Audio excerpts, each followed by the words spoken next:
The account statements looked perfect. Every month, tens of thousands of investors opened envelopes showing steady, reliable gains, year after year, in good markets and bad. By late 2008, those statements told roughly 800 client accounts that they held about $65 billion. Almost none of it was real. There were no trades behind most of those numbers. No stocks quietly compounding. No secret strategy beating the market. The statements were fiction, printed to look like wealth that did not exist.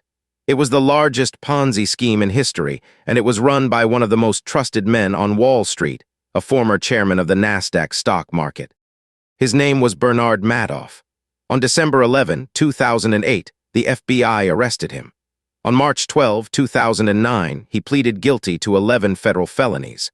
On June 29, 2009, a federal judge sentenced him to 150 years in prison, calling the crimes extraordinarily evil.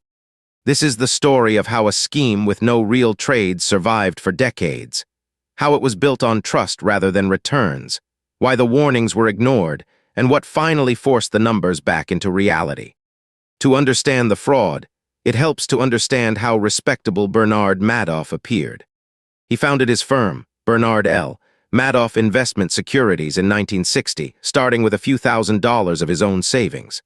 Over the following decades, it grew into a genuine force on Wall Street.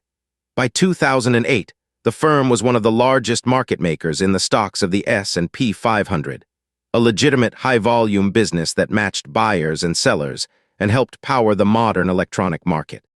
Madoff himself became an establishment figure. In 1990, he was named chairman of the Nasdaq stock market, one of the most credible positions in American finance. Regulators knew him. Competitors respected him. To the outside world, he was not an outsider promising the impossible. He was the inside of the system itself. That reputation is central to everything that followed, because Madoff's firm actually had two sides. One was the legitimate market-making and trading operation with a public profile and real activity. The other was a private investment advisory business, the side that managed money for clients. The Ponzi scheme lived entirely inside that second, quieter business. Madoff kept the investment advisory side deliberately low profile and exclusive. He did not advertise extraordinary returns. He offered something that sounded more responsible: steady, consistent gains, often in the range of about 10 to 15% a year, that arrived reliably regardless of what the broader market did. In a world where most funds swung up and down, that smoothness was the selling point. He also cultivated exclusivity. Rather than chase investors, he let it be known that access was limited. People sometimes had to be introduced, vetted, almost invited. The effect was powerful. Instead of Madoff persuading clients to trust him, clients competed for the privilege of handing him their money. His investors ranged from individuals and families to charities, pension funds, banks, and hedge funds around the world. The money came in through a web of feeder funds and personal referrals, much of it from people who believed they were placing their savings with the safest name they knew. The mechanics of a Ponzi scheme are old and simple, and Madoff's was no exception in structure, only in scale. In a Ponzi scheme, there is no real investment engine generating the promised returns. Instead, money from new investors is used to pay the returns and withdrawals of earlier investors. As long as more money flows in than flows out, the illusion holds. Early investors are paid with later investors' cash, see their statements grow, and tell others. The scheme survives on continuous new money and on the confidence that lets most investors leave their balances untouched. According to investigators, Madoff later said the scheme began in the early 1990s. But others placed its roots even earlier. A former trader admitted in court to faking records going back to the 1970s, and those tasked with recovering the money came to believe the investment advisory operation may never have been legitimate at all. The genius of the fraud was not financial. It was theatrical. Madoff had to make an empty operation look like a working one, and he built an elaborate apparatus to do exactly that. The firm generated account statements and trade confirmations showing specific purchases and sales, stocks supposedly bought and sold on specific dates at specific prices. To clients, these documents were proof. They showed activity, timing, and gains that looked entirely ordinary. But according to federal investigators, the trades on those statements were invented after the fact. The method in places was almost crude. Investigators later described how staff on the Ponzi side produced fake results. One approach was simply to look backward at old editions of financial newspapers, identify which stocks had already performed well in a given period, and then record those winners on client statements as though the fund had bought them at the right moment. The gains were chosen with the benefit of hindsight after the market had already moved. Because the results were manufactured, they could be made to look however Madoff wanted: smooth, steady, and reassuringly consistent. Real investing is volatile. Madoff's fictional investing never had to be. That impossible steadiness was the very thing that attracted trusting investors, and to a few skeptical outsiders, the very thing that gave it away. Inside the firm, access to the Ponzi operation was tightly controlled. Only a small group handled it, and it was kept walled off from the legitimate business. Madoff did not run this alone. Several employees played critical roles, fabricating records, writing computer code that generated fake trade confirmations, and maintaining the appearance of a functioning brokerage. Federal prosecutors would eventually pursue cases against more than a dozen people connected to the scheme. For years, the structure held. New money arrived faster than old money left. Statements showed gains. Investors reinvested, and the most trusted name in the room kept the whole illusion in motion. Not everyone believed it. The most important skeptic was a financial analyst named Harry Markopolos. Studying Madoff's reported returns, he concluded that the numbers were mathematically implausible, that no legitimate strategy could produce results that consistent, that smooth, across so many different market conditions. He did not merely suspect a problem. He built a detailed case and brought it repeatedly to the Securities and Exchange Commission. For nearly a decade, the warnings went unheeded. The regulatory failures were real and specific. Inspectors examined Madoff's brokerage operation in 2005, checking several categories of possible violations. Their finding, in the words later reported, was that they found no evidence of fraud. Separate SEC enforcement work opened in 2006 into a Ponzi allegation and closed in 2007 without stopping him. The tragedy of those years is that the fraud was, by Madoff's own later account, catchable. Speaking to an internal SEC investigator after his arrest, Madoff said examiners had never checked the most basic records that would have exposed him, that if they had verified his supposed trades against the central clearing system, the absence of real trading would have been obvious. According to him, that verification was the first thing any competent investigation should have done, and it was never done. So the scheme continued, protected less by sophistication than by reputation, and by the failure to ask simple questions. What finally broke it was not a regulator, it was the market. In 2008, the global financial crisis hit. Frightened investors across the world began pulling money out of everything, including Madoff's fund. A Ponzi scheme can survive almost anything except a wave of withdrawals larger than its incoming cash, because there is no real portfolio to sell, only the money of the most recent investors. As redemption requests surged into the billions, Madoff simply did not have the cash to meet them. The house of cards had run out of new cards. In early December 2008, Madoff confessed to his sons, who worked at the firm, that the investment advisory business was, in his own words, a giant Ponzi scheme, one big lie with essentially nothing left behind it. His sons reported him to federal authorities.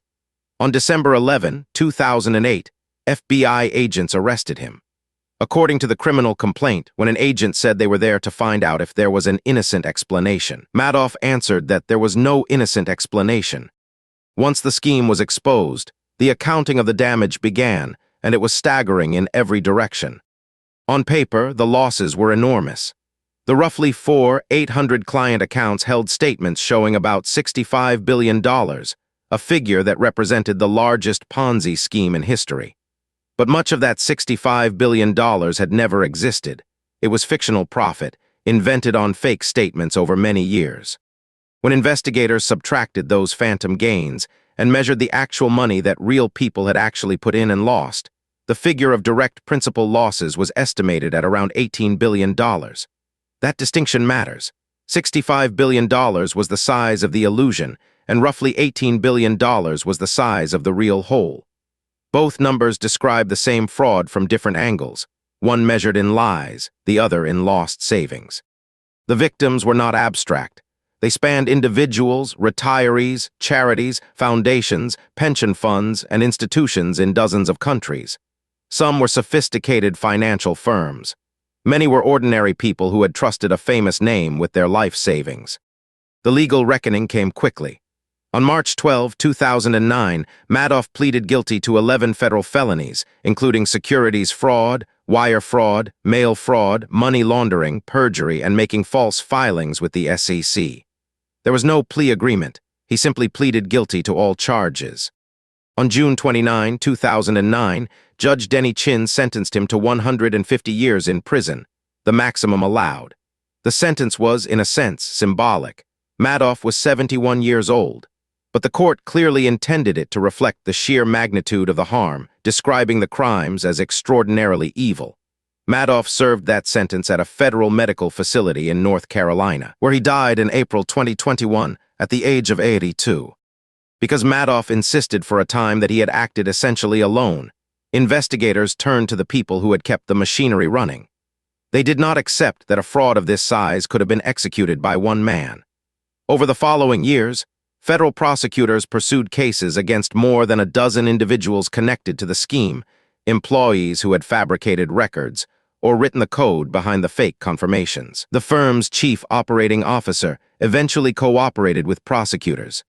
There was also a long, quieter effort to make victims whole, one of the few parts of this story that bends toward repair. A court-appointed trustee spent years clawing back money, especially from those who had withdrawn more than they put in, and a separate Department of Justice Victim Fund distributed billions more.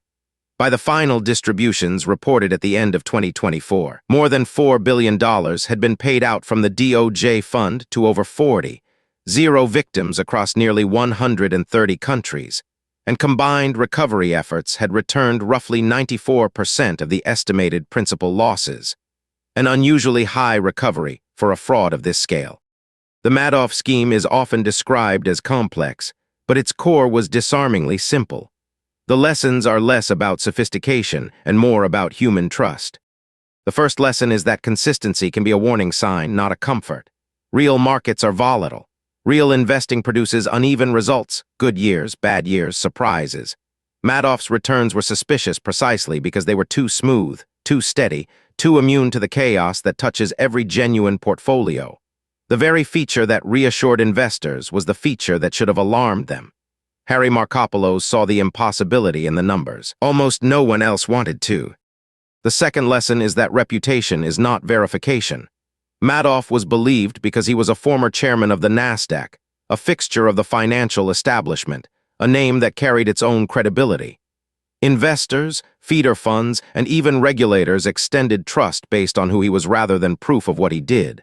But status is not an audit. The single most basic check, confirming that the trades on the statements had actually happened, would have collapsed the entire scheme, and for years no one performed it. The third lesson is about the machinery of concealment. The fraud survived because fake documents looked exactly like real ones. Statements, confirmations, and computer-generated records created a paper reality that stood in for an economic one. When the records that are supposed to describe a business are simply invented, every downstream check that relies on those records inherits the lie. That is why independent verification, going outside the documents a firm produces about itself, is not a formality. It is the entire defense. The fourth lesson is about incentives to look away. Many people in the chain, investors earning steady returns, feeder funds earning fees, intermediaries earning commissions, had reasons to keep believing.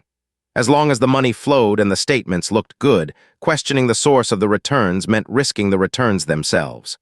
Fraud at this scale rarely survives because no one could have known. It survives because too many people preferred not to ask. The final lesson is structural, and it outlived Madoff. The scandal exposed serious gaps in how regulators oversaw investment advisors and how they responded to credible warnings. In its aftermath, oversight of investment advisors was tightened under the financial reforms that followed, part of the broader Dodd-Frank overhaul of 2010. The changes did not and could not guarantee that no fraud would ever happen again. But they were a direct response to the central failure the case revealed. That a warning delivered repeatedly, backed by evidence, must actually be acted upon. In the end, the Madoff scheme was not brought down by its complexity, its cleverness, or its regulators. It was brought down by arithmetic. A fraud built on paying old investors with new money can only last as long as the new money keeps coming. When it stopped in the panic of 2008, there was nothing underneath. No portfolio, no strategy, no hidden genius. Just decades of statements describing wealth that was never there. That is the quiet horror of the case, and the reason it still matters. This was not a shadowy operation run from the margins of finance. It was run from inside the establishment, by a man the system had already certified as trustworthy, using documents that looked identical to legitimate ones. The scheme did not defeat the safeguards of modern finance by being more sophisticated than they were.